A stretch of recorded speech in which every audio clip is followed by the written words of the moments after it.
السلام علیکم۔ آج میں آپ کے ساتھ ایسی 5 دعائیں شیئر کروں گی جو آپ کی زندگی کو بدل سکتی ہیں۔ تو چلیے پہلے دعائیں دیکھ لیتے ہیں۔ پہلی دعا ہے اللہم عافنی فی بدنی، اللہم عافنی فی سمعی، اللہم عافنی فی بصری، لا الہ الا انت۔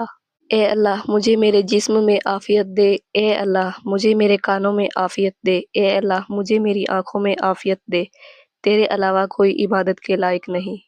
دوسری دعا اولاد کا نمازی ہونے کی دعا، رب اجعلنی مقیم الصلاۃ ومن ذریتی ربنا وتقبل دعا۔ اے پروردگار مجھ کو ایسی توفیق عنایت کر کہ نماز پڑھتی رہوں یا پڑھتا رہوں، اور میری اولاد کو بھی یہ توفیق بخش دے، اے پروردگار میری دعا قبول فرما، آمین۔ اور تیسری دعا ہے رحمان الدنیا والآخرۃ ورحیمہما تؤتی من تشاء منہما وتمنع من تشاء ارحمنی رحمتا تغننی بہا عن رحمت من سواک، اللہم اغننی من الفقر واقض عنی الدین۔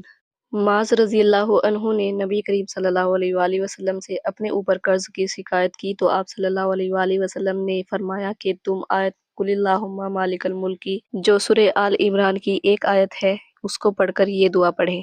اس کے بعد ایک دوسری روایت میں ہے کہ یہ ایسی دعا ہے کہ تم پر احد پہاڑ کے جتنا قرض بھی ہو تو اللہ تعالیٰ اس کی ادائیگی کا تمہارے لیے انتظام فرما دے گا۔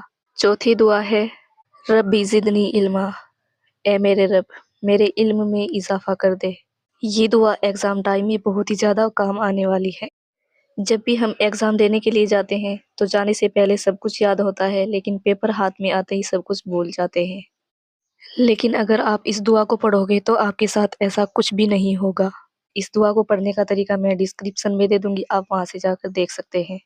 پانچویں دعا ہے اللہم انی اسألک علما نافعا ورزقا طیبا وعملا متقبلا، اے اللہ میں تجھ سے نفع دینے والے علم اور پاکیزہ رزق اور قبول کیے گئے عمل کا سوال کرتی ہوں۔ یہ 5 ایسی دعائیں ہیں جنہیں آپ کو اپنی زندگی میں ضرور شامل کرنا چاہیے تاکہ آپ کی ہر پریشانی ختم ہو سکے۔ اگر آپ ان دعا کو پہلے سے پڑھتے ہیں تو کامنٹ سیکشن میں ضرور بتائیے گا، اور اگر آپ ان دعاؤں کو نہیں پڑھتے تو پلیز ان کو اپنی لائف میں ضرور شامل کریں۔ اللہ ہم سب کو عمل کی توفیق دے، آمین۔